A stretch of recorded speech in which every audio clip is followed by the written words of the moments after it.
bullshit. See your shot. You need an escort? Bruh, stop using terms from way after the world ended. Next episode they're going to be laughing at memes of Will Smith. You gotta go. I literally couldn't hear what he said. And I helped. I'm not letting it happen to someone else. So you're not leaving? I am. I have to help these people first. Something that really pisses me off about this show is that everyone is always so damn moral over people they don't even know. She has no clue who that dude was, who his people are, yet now it's her life's mission to go help them out. Help them out how? I have no idea. She's got no food and resources, but hey ho, go stand near them with a supportive arm on their shoulder, I guess? How long this time? What do I always tell you? It's none of my fucking business. That's right. What would you have done? Asked everyone what they wanted. Maggie's straight up gonna kill everyone. She keeps taking her eyes off the road for 5 seconds at a time, like a lot happens in 5 seconds. Maggie also does an amazing job of stabbing him through his stormtrooper helmet.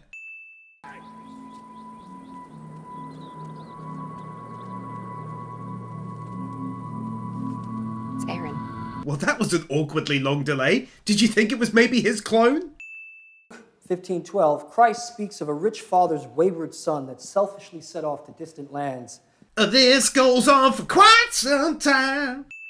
We come from a community called the Commonwealth. We'd like to extend our friendship. How did they manage to paint the cross on the building, though?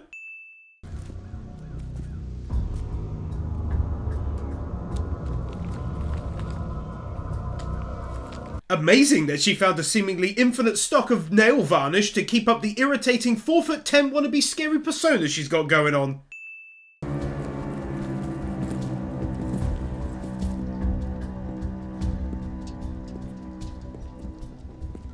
In this circumstance, why wouldn't you possibly just have the conversation outside? There's no logical reason at this stage to head inside when you're totally outmanned and you might not be able to call in help. Plus, if you remain outside, you can have a friendly chat alongside keeping your weapons. If things go well, then you can maybe think about doing this. But doing it right now is so stupid it's not even funny within the parameters of their ruse because it makes no sense. There's no way Milton doesn't notice. What happened, Lance? This seems like quite the misfire, Lance. No. I need a surgical solution. Okay, so now I understand, but it makes no sense whatsoever to choose to involve one arm and one eye in the plan. Like, why take them along? To witness what they very much hope will turn into a bloodbath? This is on top of spending seemingly months pouring manpower and resources into making them trust you. All to blow it all and become the bad guys over some guns that you felt the need to involve them in? That's on me. I need to make it right. Okay.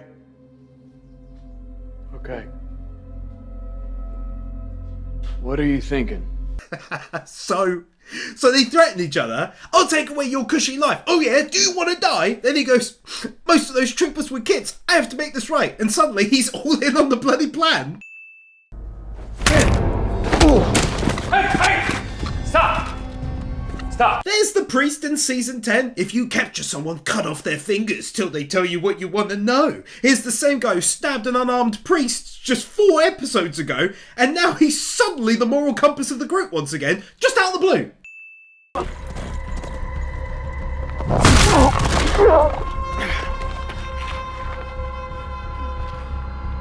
Suddenly one arm is the same. They all grew a massive halo out of nowhere and I can't remember when it formed above their holy heads. But it's okay to smash the face in of a soldier following orders or to save a dude on a horse he doesn't know.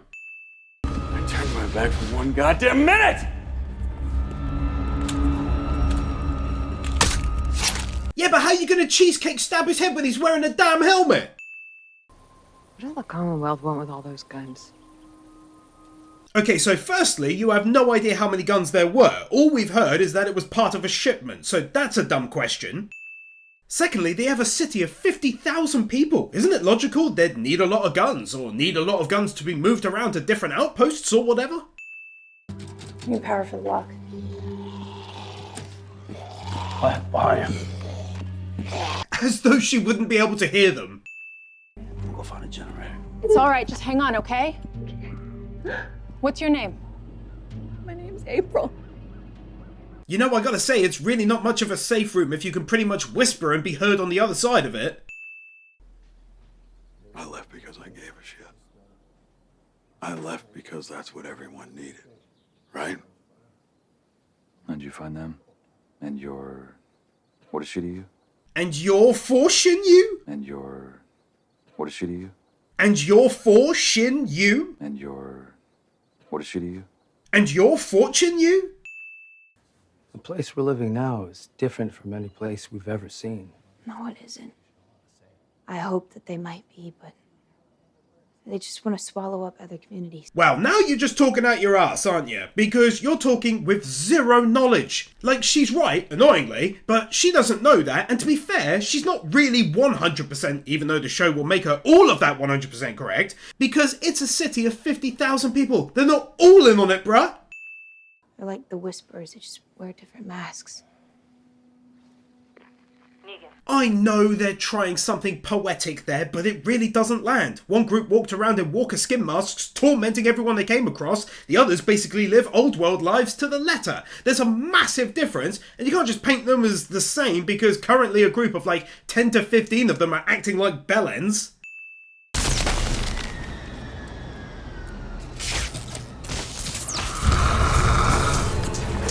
Basement generator room ninja walker! They come out of nowhere and attack you real quick. They make no sense because they don't react to sound. Basement generator room ninja walker! Oh God, thank you. Okay. Seems like an incredibly dumb idea to shut that door behind you when you have no idea how much juice is left in the generator, and when it runs out, you'd be locked in there for good.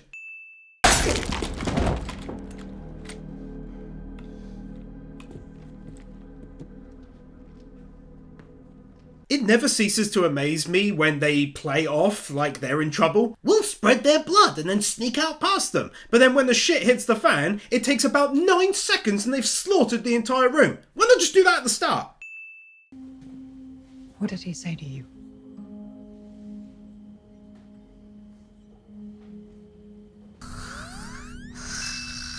You're part robot.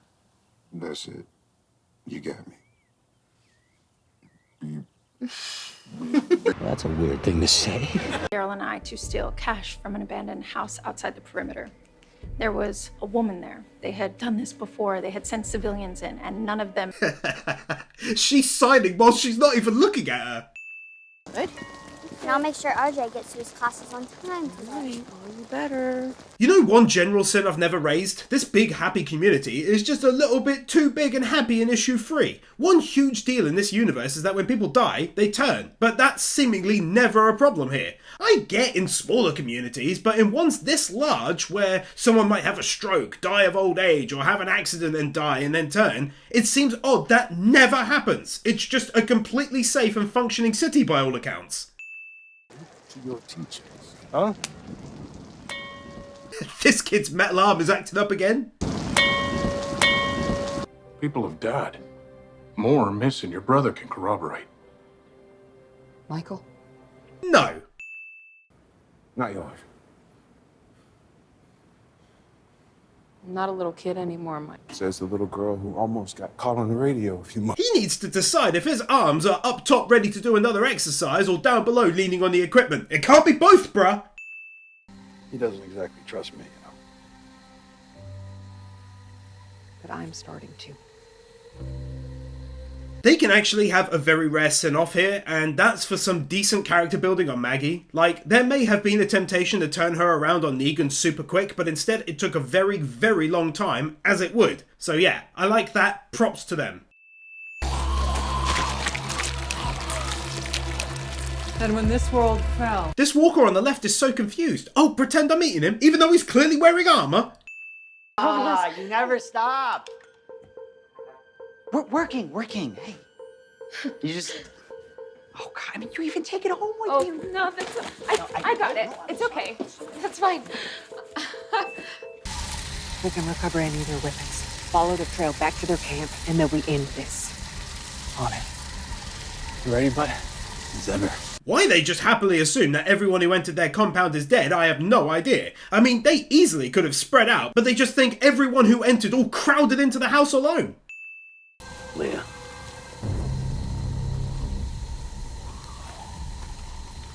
I think we should split up. Cover more ground. So he thinks that his former special ops ex-girlfriend is out there, and his advice is to split up from the half-blind priest and the one-armed man.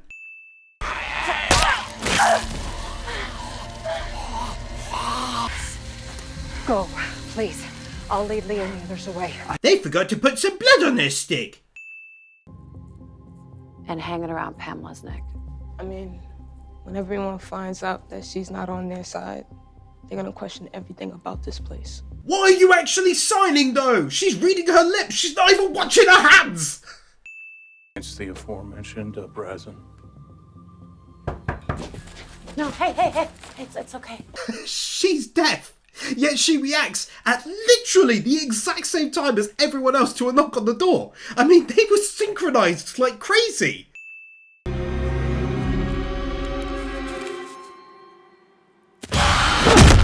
I get how you gotta do it this way, you want to do a first person kind of view, but it's so dumb because it only works if peripheral vision wasn't a thing, which it sadly is for her.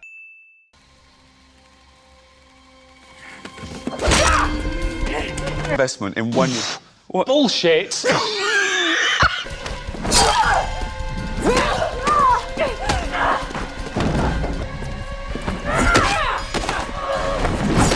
You know, it never ceases to amaze me just how terrible we're supposed to believe they all are with knives. I mean, they love their giant overarm swings with the blades. They can't use them as intended, straight shots, because then it'd be over fairly quickly. Because why deliver an easy killing blow to your enemy when you can slightly knee her instead?